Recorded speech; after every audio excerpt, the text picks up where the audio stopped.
ತಮ್ಮ. ಓಂ ಶಾಂತಿ.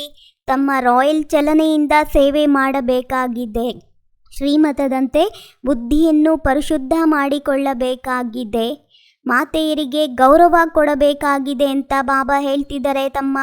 ತಪಸ್ಸು, ಧ್ಯಾನ, ಪೂಜೆ, ವ್ರತ ಆಚರಣೆ, ಉಪವಾಸ, ಮಂತ್ರ ಪಠನೆ, ಪರಮಾತ್ಮನ ನಾಮಸ್ಮರಣೆ ಮನುಷ್ಯನಲ್ಲಿ ಸ್ಥಿರವಾಗಿ ನಿಂತಾಗ ಭಗವಂತನ ಅನುಗ್ರಹಕ್ಕೆ ಪಾತ್ರವಾಗಬಹುದು. ಓಂ ಶಾಂತಿ ಅಣ್ಣ. ಅಣ್ಣ, ಬಾಬಾ ಹೇಳ್ತಾರೆ, ಯಾವ ಕರ್ತವ್ಯವೂ ಒಬ್ಬ ತಂದೆಯದ್ದೇ ಆಗಿದೆ, ಮನುಷ್ಯರದ್ದಲ್ಲ.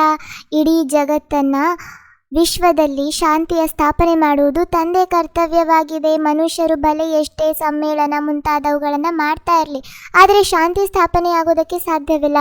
ಶಾಂತಿಯ ಸಾಗರ ತಂದೆಯು ಯಾವಾಗ ಮಕ್ಕಳಿಂದ ಪವಿತ್ರತೆಯ ಪ್ರತಿಜ್ಞೆ ಮಾಡಿಸುತ್ತಾರೆಯೋ ಆಗ ಶಾಂತಿ ಸ್ಥಾಪನೆ ಆಗುತ್ತೆ. ಪವಿತ್ರ ಪ್ರಪಂಚದಲ್ಲಿಯೇ ಶಾಂತಿ ಇರುತ್ತೆ.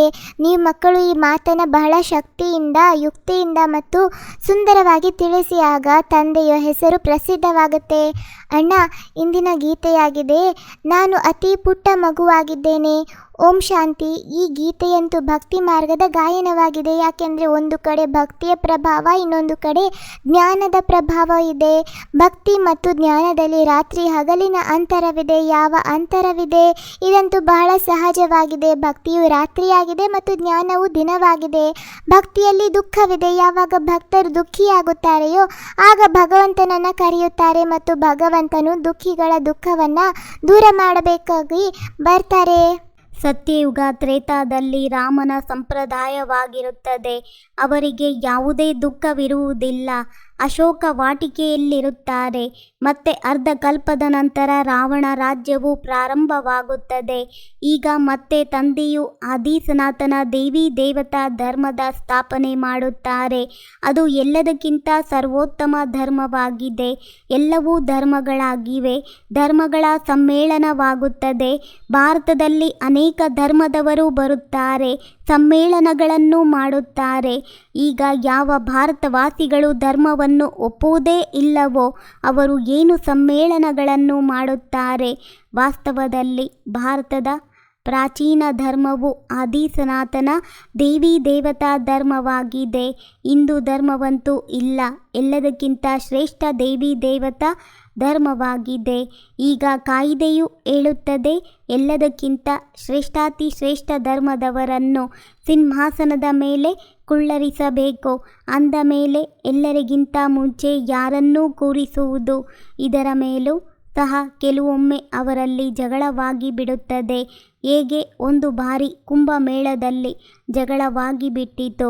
ಒಂದು ಕಡೆಯವರು ಮೊದಲು ನಮ್ಮ ಸವಾರಿಯೂ ನಡೆಯಬೇಕು, ಇನ್ನೊಂದು ಕಡೆಯವರು ಮೊದಲು ನಮ್ಮದು ನಡೆಯಬೇಕೆಂದು ಜಗಳವಾಡುತ್ತಿದ್ದರು. ಮನುಷ್ಯ ತನ್ನ ವಿಧಿಯನ್ನು ತಾನೇ ಬರೆದುಕೊಳ್ಳುತ್ತಾನೆ.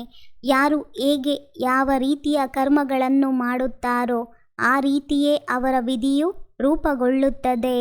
ಅಣ್ಣ, ಬಾಬಾ ಹೇಳ್ತಾರೆ, ಭಗವಂತನು ಅರ್ಜುನನಿಗೆ ತಿಳಿಸುತ್ತಾರೆ, ಇವರೇ ಸಂಜಯನಾಗಿದ್ದಾರೆ, ಅರ್ಜುನರು ರಥಿಯಾಗಿದ್ದಾನೆ, ಅದರಲ್ಲಿ ಸಾರಥಿಯು ತಂದೆಯಾಗಿದ್ದಾರೆ. ಇದನ್ನು ಅವರು ರೂಪ ಬದಲಾವಣೆ ಮಾಡಿ ಕೃಷ್ಣನ ತನುವಿನಲ್ಲಿ ಬಂದು ಜ್ಞಾನವನ್ನು ಕೊಟ್ಟಿದ್ದಾರೆ ಎಂದು ತಿಳಿಯುತ್ತಾರೆ. ಆದರೆ ಈ ರೀತಿ ಏನೂ ಇಲ್ಲ. ಈಗ ಪ್ರಜಾಪಿತ ಬ್ರಹ್ಮ ಸಹ ಇದ್ದಾರೆ. ತ್ರಿಮೂರ್ತಿಗಳ ಬಗ್ಗೆ ಬಹಳ ಚೆನ್ನಾಗಿ ತಿಳಿಸಬಹುದಾಗಿದೆ. ತ್ರಿಮೂರ್ತಿಗಳ ಮೇಲೆ ಶಿವ ತಂದೆಯ ಚಿತ್ರವು ಅವಶ್ಯವಾಗಿರಬೇಕು. ತ್ರಿಮೂರ್ತಿಗಳ ಸೂಕ್ಷ್ಮವತನದ ರಚನೆಯಾಗಿದೆ. ಮಕ್ಕಳು ತಿಳಿಯುತ್ತಾರೆ, ಈ ವಿಷ್ಣು ಪಾಲನಕರ್ತನಾಗಿದ್ದಾನೆ, ಪ್ರಜಾಪಿತ ಬ್ರಹ್ಮನು ಸ್ಥಾಪನಕರ್ತನಾಗಿದ್ದಾನೆ ಅಂದಾಗ ಅವರ ಚಿತ್ರವೂ ಇರಬೇಕು. ಇವು ಬಹಳ ತಿಳಿದುಕೊಳ್ಳುವ ಮಾತುಗಳಾಗಿವೆ. ಬುದ್ಧಿಯಲ್ಲಿರುತ್ತೆ. ಪ್ರಜಾಪಿತ ಬ್ರಹ್ಮ ಅವಶ್ಯವಾಗಿರುತ್ತೆ ಅಂದ ಮೇಲೆ ವಿಷ್ಣು ಸಹ ಬೇಕು.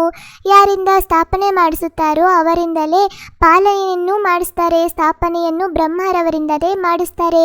ಬ್ರಹ್ಮರವರ ಜೊತೆ ಸರಸ್ವತಿ ಮೊದಲಾದ ಅನೇಕ ಮಕ್ಕಳಿದ್ದಾರೆ. ವಾಸ್ತವದಲ್ಲಿ ಇವರು ಸಹ ಪತಿತರಿಂದ ಪಾವನರಾಗುತ್ತಿದ್ದಾರೆ.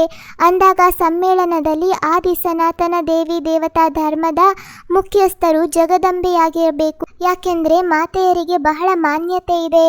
ಶಾಂತಿಯನ್ನು ಅವಶ್ಯವಾಗಿ ಅವರೇ ಸ್ಥಾಪನೆ ಮಾಡುತ್ತಾರೆ. ಜ್ಞಾನದ ಸಾಗರ, ಸುಖದ ಸಾಗರ ಅವರೇ ಆಗಿದ್ದಾರೆ. ಪತಿತ ಪಾವನ ಬಂದು ಭಾರತವನ್ನು ಪಾವನ ರಾಮ ರಾಜ್ಯವನ್ನಾಗಿ ಮಾಡು ಎಂದು ಆಡುತ್ತಾರೆ. ಶಾಂತಿಯನ್ನು ಅವರೇ ಸ್ಥಾಪಿಸುತ್ತಾರೆ. ಇದು ತಂದೆಯದೇ ಕರ್ತವ್ಯವಾಗಿದೆ.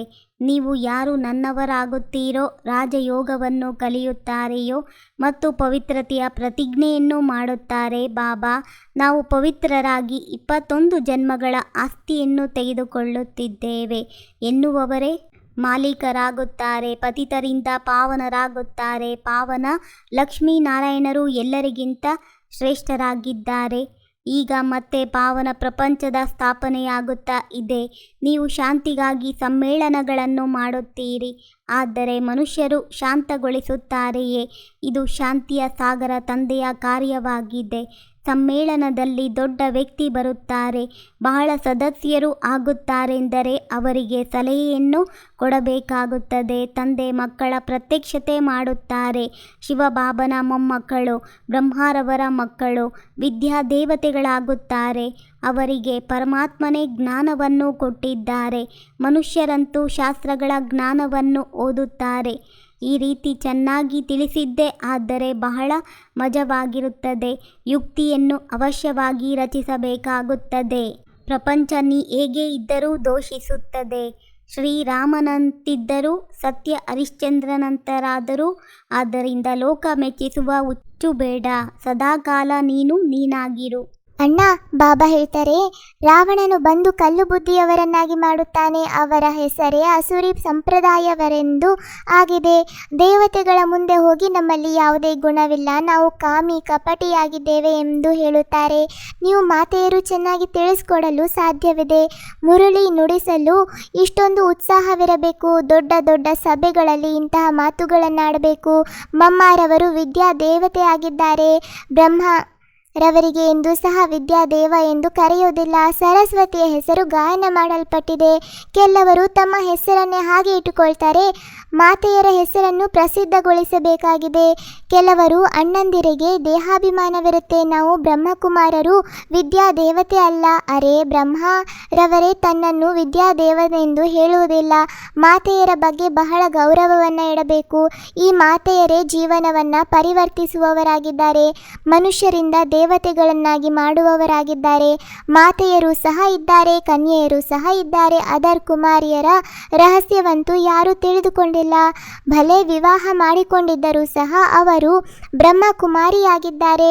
ಇದು ಬಹಳ ವಿಚಿತ್ರವಾದ ಮಾತಾಗಿದೆ. ತಂದೆಗೆ ಪ್ರಿಯರಾಗುವುದಕ್ಕೆ ಜ್ಞಾನಿ ಮತ್ತು ಯೋಗಿಗಳಾಗಬೇಕಾಗಿದೆ. ದೇಹಾಭಿಮಾನದಲ್ಲಿ ಬರಬಾರದಾಗಿದೆ. ಮುರುಳಿಯನ್ನು ನುಡಿಸುವಂತಹ ಆಸಕ್ತಿ ಇರಬೇಕಾಗಿದೆ. ತಮ್ಮ ಚಲನೆಯಿಂದ ತಂದೆಯನ್ನು ಶೋ ಮಾಡಬೇಕಾಗಿದೆ. ಮಾತುಗಳನ್ನು ಬಹಳ ಮಧುರವಾಗಿ ಮಾತನಾಡಬೇಕಾಗಿದೆ ಅಂತ ಬಾಬಾ ತಿಳಿಸ್ತಾರೆ. ಅಣ್ಣ, ಬಾಬಾ ನಮಗೆಲ್ಲರಿಗೂ ವರದಾನ ಕೊಡ್ತಿದ್ದಾರೆ. ಕರ್ಮ ಭೋಗವನ್ನು ಕರ್ಮ ಯೋಗದಲ್ಲಿ ಪರಿವರ್ತನೆ ಮಾಡಿ ಸೇವೆಗೆ ನಿಮಿತ್ತರಾಗುವಂತಹ ಭಾಗ್ಯವಾನ್ ಭವ. ಶರೀರದ ಲೆಕ್ಕಾಚಾರ ಎಂದು ಪ್ರಾಪ್ತಿ ಅಥವಾ ಪುರುಷಾರ್ಥದ ಮಾರ್ಗದಲ್ಲಿ ವಿಘ್ನದ ಅನುಭವ ಆಗಬಾರ್ದು. ಶರೀರ ಎಂದು ಸಹ ಸೇವೆಯಿಂದ ವಂಚಿತರಾಗಲು ಬಿಡಬಾರ್ದು.